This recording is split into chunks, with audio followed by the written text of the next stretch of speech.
You know what drives me crazy? That there's a camera in the EufyMake E1 and we can't access it while the printer is printing to make sure our print is going well, nothing has shifted.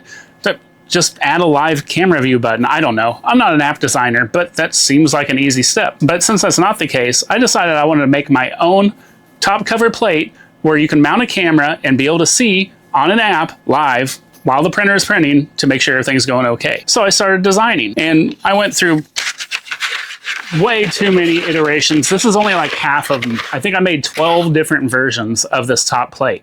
And all of them had their own problems. I hated this one. They just really were frustrating for a little bit. It wasn't anything crazy to design, just little nuances I did not like. So those are gone.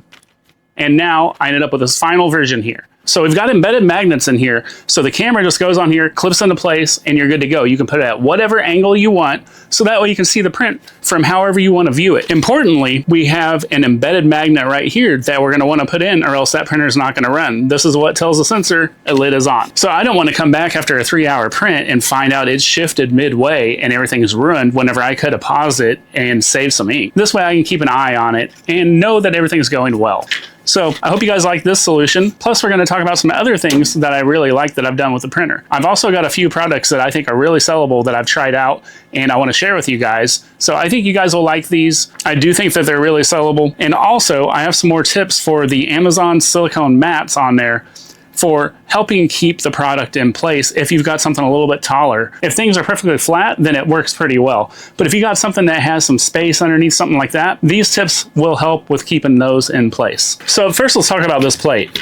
You're gonna want a printer that can print at least 322 millimeters on width, or just underneath 12 3/4 inches. And we're gonna be using 4 rare earth magnets right here for the camera mounts.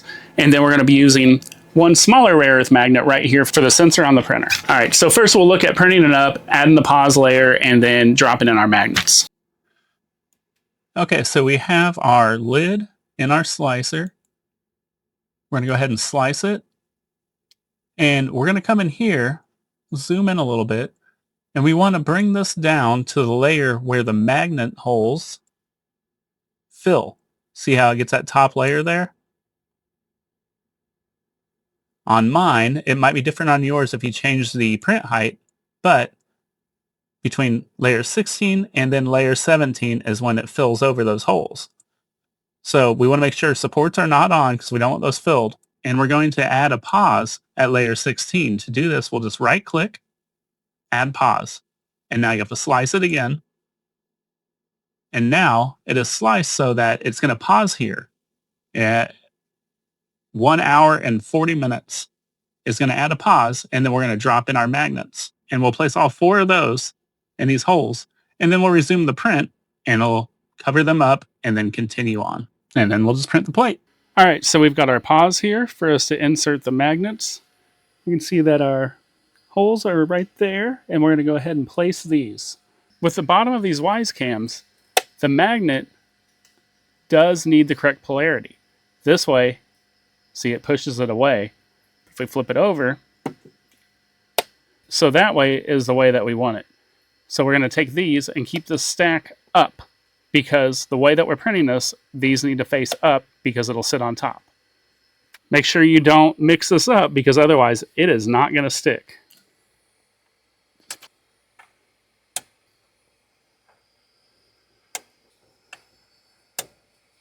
All right, we got all 4 placed. And now we can resume the print. Okay, now let's look at how we add the embedded magnet for the sensor. We've got our little rare earth magnet, and I will put the size of that right here. We've got our hole right here. Push that right there, get it started. And then I downloaded this little arbor press, all 3D printed, no metal parts in here. It was really easy to put together. It was off Makerworld. I'll put the link to that in the description too. But then we're just going to push this down and press fit it into its space. And now we have our sensor magnet right there. We can see, take our little Wyze Cam V4 on here, and it's magneted in place. You can put it whatever position you want. If you want to see from a different angle, however you want to do it. We'll go put this on the printer. We've got our camera on there. And so that way you can get a view of what you're printing and make sure everything's going okay. All right, so we're simply going to take this plate off, put on our new one. Have our UV flare filter. Without this, the camera picks up a lot of that UV flash and it's kind of hard to see what's going on. But these little UV flare filters really help with that. They fit right down in here perfectly. And then we'll just put our camera right in here. Plus, I like having that UV filter in there because it blocks that hole off some, so that way there's not as much coming directly up. Of course, I've got it open anyway, so, and I do have it well ventilated. I'll also put a link to one of the ventilation systems that I use because it is definitely a good idea to have these ventilated properly. You don't want to be breathing this stuff in if you've got a closed off workshop. You don't want to just sit here and huff this stuff all day long. I think it's a great idea to have these ventilated if you haven't done it yet. So here we can see I've got it pulled up on the Wyze app, and I did turn on the light. I don't think that affects anything negatively. That helps me see my piece better. And now we can see how the print is going and that it is staying where it's supposed to on our silicone mat in real time while using this app. I also installed a UV filter on here. I don't know that it's absolutely necessary, but I figure any UV light exposure coming to this camera, it'll stop that or help mitigate it at least. And it also stops some more of the fumes from leading up out the top. The sides are open though, so that's probably a moot point. But having this camera, I can see exactly how my print's going in real time, which is a great thing. It's crazy that they have a camera in there and we can't do that. But with a super simple modification, we can now. So I hope you guys find some use in that. So the Makerworld file for this will be down below in the description. If you can't print it, I'll also have these for sale down there as well. So see those links and you can print one of these up and be able to keep an eye on your prints. Now let's take a look at some other items that I think are awesome, that are high quality and they should sell really well. So at first we have these light up acrylic blanks that are meant for sublimation. But what we're going to do is we're not going to print on this white side that's meant for sublimation. It's not going to show through. Trust me, I tried just to see what would happen. Did not work at all.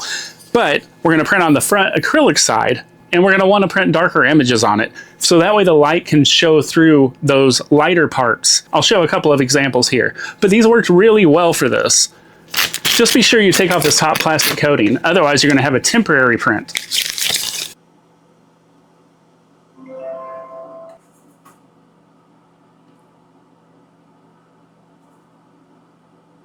So we want our background mainly consistent with the darkness, and then the points of light we're going to make very clear or translucent in our image. So that way the light comes out through there nicely. So mainly all dark, translucent parts for the light transmittance to come through.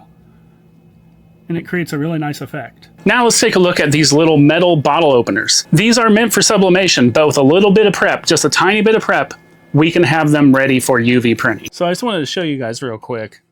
These sublimation blanks, this is without adhesion promoter. It just flakes right off. So we don't want that. This is with the adhesion promoter.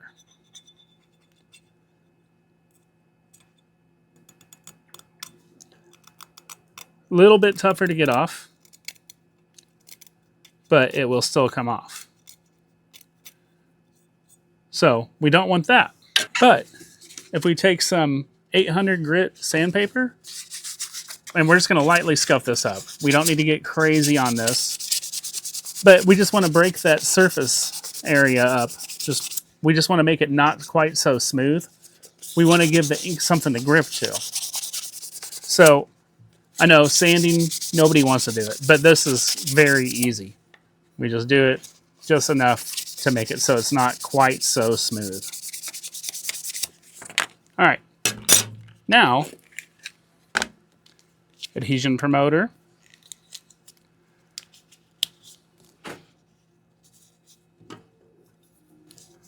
And let's just put that over our freshly sanded surface.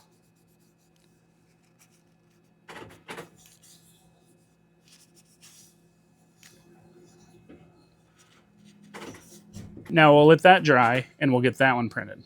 And so this is the one that I use some sandpaper on, and I use the adhesion promoter. We can see it's a lot better, a whole lot more resistant. It's not going to just scratch right off like these guys. So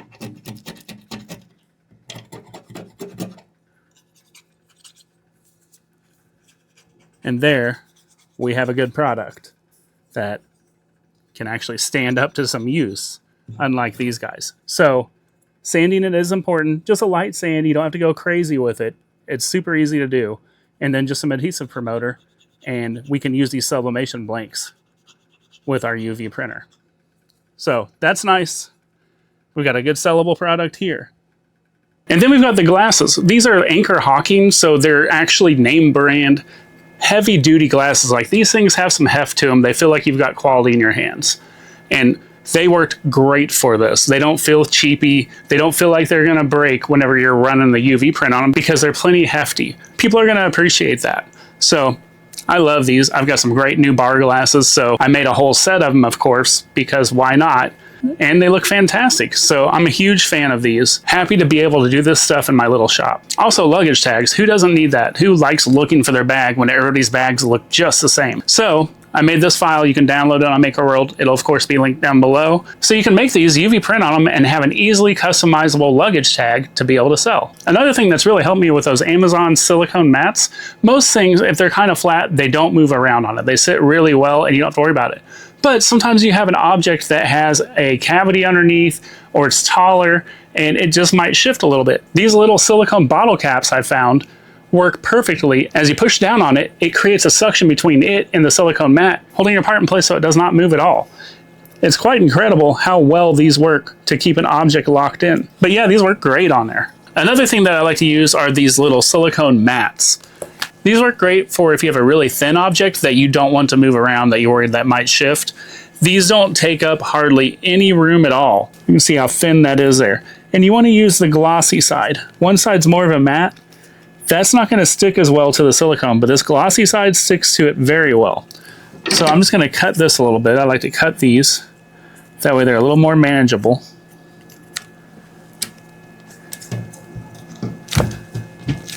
See how well it sticks there. Just kind of give this one a cut. And now we've got little strips that we can put next to small items so that they don't move anywhere. So yeah, we've looked at a few things here. We've got the camera lid mod, not so much a mod, just more of a helpful addition. We've looked at a few sellable items that I think are great quality, and we've looked at some more Amazon silicone matte styles. Hey guys, thanks for checking everything out. The links to everything will be in the description. I appreciate you guys, and I'll see you in the next one.